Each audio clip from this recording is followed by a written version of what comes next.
the highest level is about the fantasy of being an armored hero in an amazing, mysterious world. And we're designing the world to be so dangerous that it requires you to wear these power suits that give you superhuman ability. Anthem is a world without mass production. We've discussed it as a world without microchips. Each javelin is a piece of handcrafted technology. But you are still not your javelin, you are a pilot. So what that means is that you can get into different javelins and play different roles depending on your needs, your desires, the people that you're playing with. So on one side we have the Colossus. The Colossus is a heavy hitter. The Colossus is supposed to take damage. The Colossus is the tank. Then we've got the Ranger. The Ranger is more of your multi-class. The Ranger's fairly nimble, fairly agile, but can also pack a punch. We've also got the Storm. The Storm is more of a magic user. It's very powerful, very glass cannon-y. You'll be able to dish out a lot of damage, but we won't be able to take it. And of course, then we have other exos. Not that we want to talk about right now. However, they will complement this group in the best way possible. It's a unique experience that affords us all kinds of things that we can do in the gameplay and in the storytelling that you couldn't do otherwise. When a player picks up Anthem, I want them to feel like they're a hero. I want them to feel like there's something larger than life, that with these javelins, they can kind of overcome the danger of the world. And I want them to be able to do it easily. I don't want to put a lot of friction in place where they have to, find different people to play with and have different groups and timelines for them to play. I want them to be able to get into the game easily and really start to realize what it has to offer, and then become addicted, and then play forever. You are leveling up your pilot, so your pilot is getting better at flying javelins, but then the really deep, long-term, meaty part of progression is the javelin itself. Each of those gives you tons of opportunity to get better gear, better weapons, and really customize and personalize what it looks like and the way that it plays to really suit your play style. The locomotion, verticality, flying, running, swimming, jumping, all of those advanced movements are key to what the experience of Anthem is about. All the different exos perform in a different way, but one thing is consistent: they can all fly and they can all move through the world in a fairly exotic way. It really is what makes the world so much bigger, because it's not just what you traverse over land. It's that you might fly over something, but under that are many cliffs and caves, and then there's a lake down below, and under that are caverns. And the sense of that verticality and the density of exploration, combined with just the fact that it's fun. It's amazing to be able to jump off whatever height you want, fly, dive, go straight into the water. It feels great. And then it starts to unlock really interesting other ways to solve problems, both in just how you get around the world, but also how you fight and take on enemies. That would be a Titan. This is bad.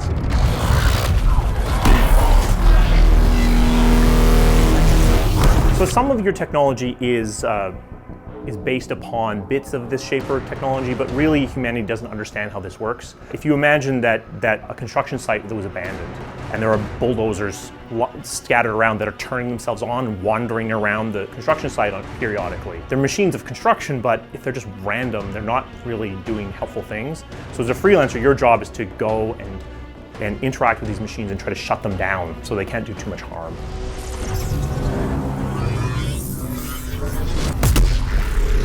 This is technology that is millennia beyond what humans understand. So really a lot of what freelancers are dealing with is just trying to shut this stuff off. What if you had a world in the spirit of like a fantasy setting that was created by gods, but the gods vanished before they even finished? The world itself is dangerous. The Shaper artifacts are out of control. They've created nasty creatures which want nothing more than to take you down. So when you're out in the world, you see these big machines, and periodically these turn on and interact with the world in relatively unpredictable ways, causing mutations and storms and other cataclysms that reshape and change the world in very large, explosive ways. But a lot of your long-term interaction with the world will be about uncovering pieces of that mystery and putting together a story for yourself. Part of this is the unique factions and groups which have kind of formed up over the time that humans have been here in this world.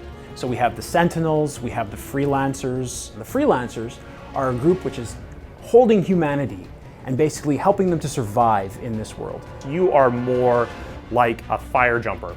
You go out into the world to deal with very acute threats that you can deal with out in the world and serve as protectors, but in very specific, pointed ways. Each freelancer group has a crew, and each crew has multiple roles on it. Your crew in particular has a Strider pilot.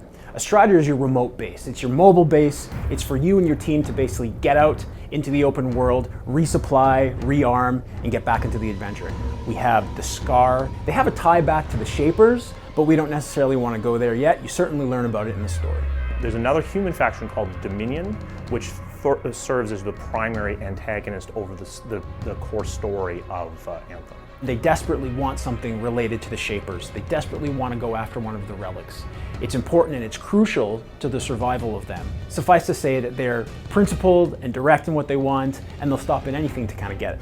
All these different groups have different interplay and politics and interworkings amongst them. And when you play the game, you'll find out exactly how they all connect. There is no good and bad, it's just different shades of gray.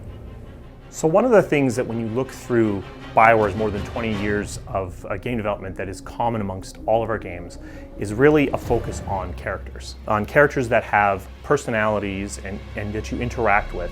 And we really want to make sure that that remains in Anthem. It's super important that it is a new world to discover, and that's one of the things that people have loved about Mass Effect and Dragon Age, is that you can actually feel like you're living in these worlds and learning more about them, and the world kind of expands over time.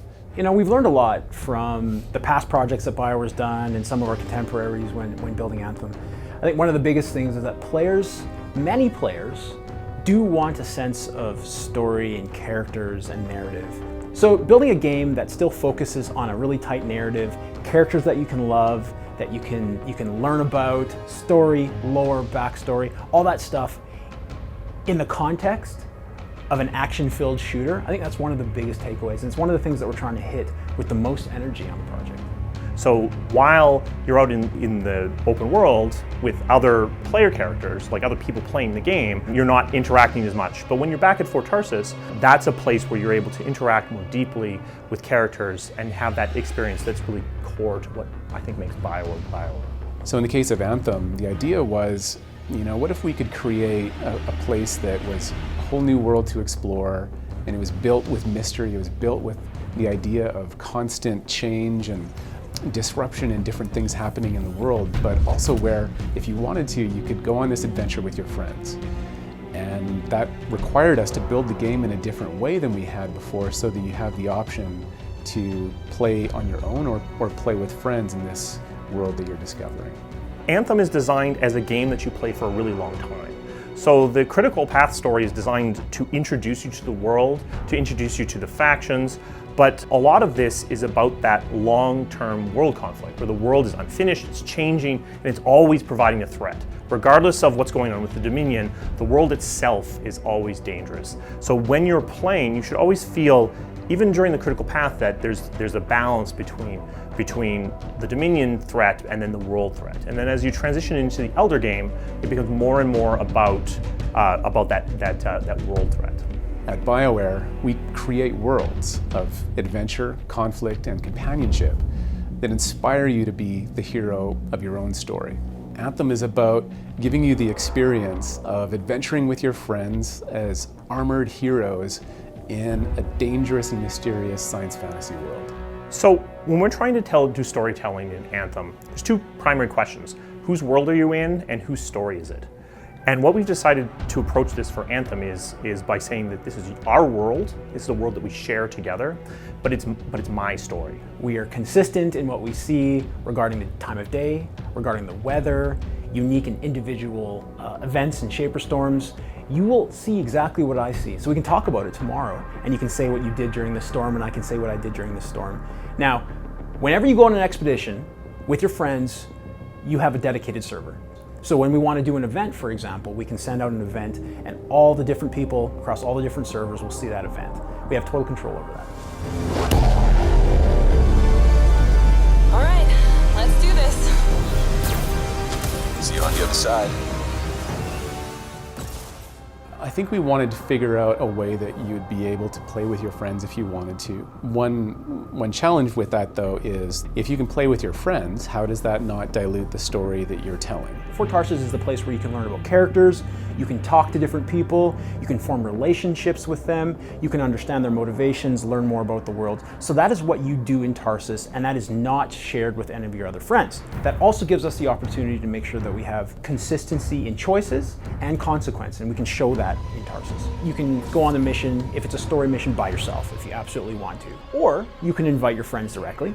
But then there's a third option. Part of the core of making it a 4-player experience in its base design was making it so that matchmaking was as seamless as possible. Our map is actually where you do most of the matchmaking, so you're able to see what people in your friends list, your friends of friends list, your social graph are doing, and very easily jump into their experiences, experiencing things together, and looking for opportunities that way. The other thing is contracts. So when you're in the middle of a mission, you're able to essentially broadcast the fact that there's space in your party and have people seamlessly join in the middle and essentially just be another freelancer coming to the rescue. If you want to stay with that person after the contract is done and continue the adventure with different missions and free play, you totally can. But you don't have to, and that's the important thing. You know, we share in what's going on today in events and weather and some of the really dynamic stuff that we haven't even really talked about very much yet.